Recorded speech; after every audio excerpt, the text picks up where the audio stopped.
রাষ্ট্র এবং সংবিধান যদি সংস্কার না হয় তাহলে আগামী দিনে যে নির্বাচন হবে এই নির্বাচন আবারও নতুন করে ফ্যাসিবাদের জন্ম দেবে।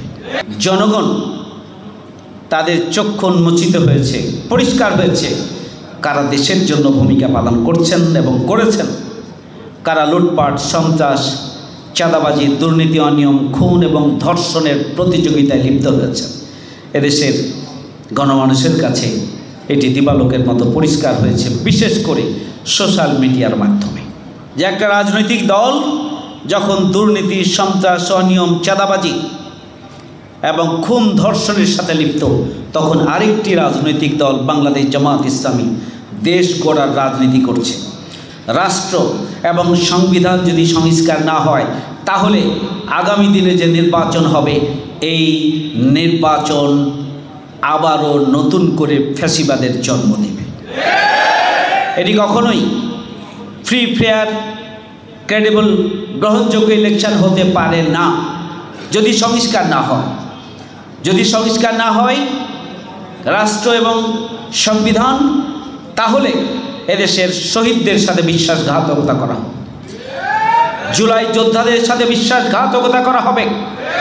আমরা বলেছি অবশ্যই রাষ্ট্র সংস্কার হতে হবে, অবশ্যই সংবিধান সংস্কার হতে হবে। আগামী জাতীয় সংসদ নির্বাচন হতে হবে অবশ্যই পিআর পদ্ধতির মাধ্যমে। পিআর পদ্ধতির মাধ্যমে যদি নির্বাচন হয় তাহলে কালো টাকার দৌরাত্ম্য বন্ধ হবে, সন্ত্রাস এবং ব্যালট বাক্স ছিনতাইয়ের প্রতিযোগিতা বন্ধ হবে। তাহলে গুরুত্বপূর্ণ সকল রাজনৈতিক দলের প্রতিনিধিত্ব এখানে নির্বাচিত হয়ে আসার সুযোগ পাবে। একটা ভারসাম্যপূর্ণ পার্লামেন্ট হবে এবং এখানে সকল দলের প্রতিনিধিত্ব থাকবে। পিআর পদ্ধতির মাধ্যমে যদি নির্বাচন হয় তাহলে সবাই মিলে রাষ্ট্র পরিচালনার, গঠনের, সংস্কারের এবং রাষ্ট্রকে এবং জনগণের অধিকার প্রতিষ্ঠার জন্য সকল রাজনৈতিক দল অংশগ্রহণের সুযোগ পাবে। এই জন্য বাংলাদেশ জামাত ইসলামের পক্ষ থেকে আমরা বলেছি উচ্চকক্ষ এবং নিম্নকক্ষ উভয় কক্ষেই পিআর পদ্ধতিকে অনুসরণ করতে হবে, এর মাধ্যমে ভোট করতে হবে। পরিষ্কার করে বলতে চাই, এখনও যে সময় আছে পিআর পদ্ধতির মাধ্যমে নির্বাচন করতে হবে।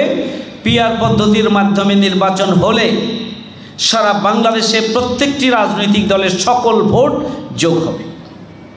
যদি প্রতিটি ভোট যোগ হয় তাহলে এক একটি আসনে যিনি বিজয়ী হবেন তার ভোটও মূল্যায়িত হবে, আর একটা, দুইটা বা 1000, 2000 ভোট কম পাওয়ার কারণে যিনি পরাজিত হন তার ভোটটা তো বর্তমান পদ্ধতিতে মূল্যায়িত হয় না।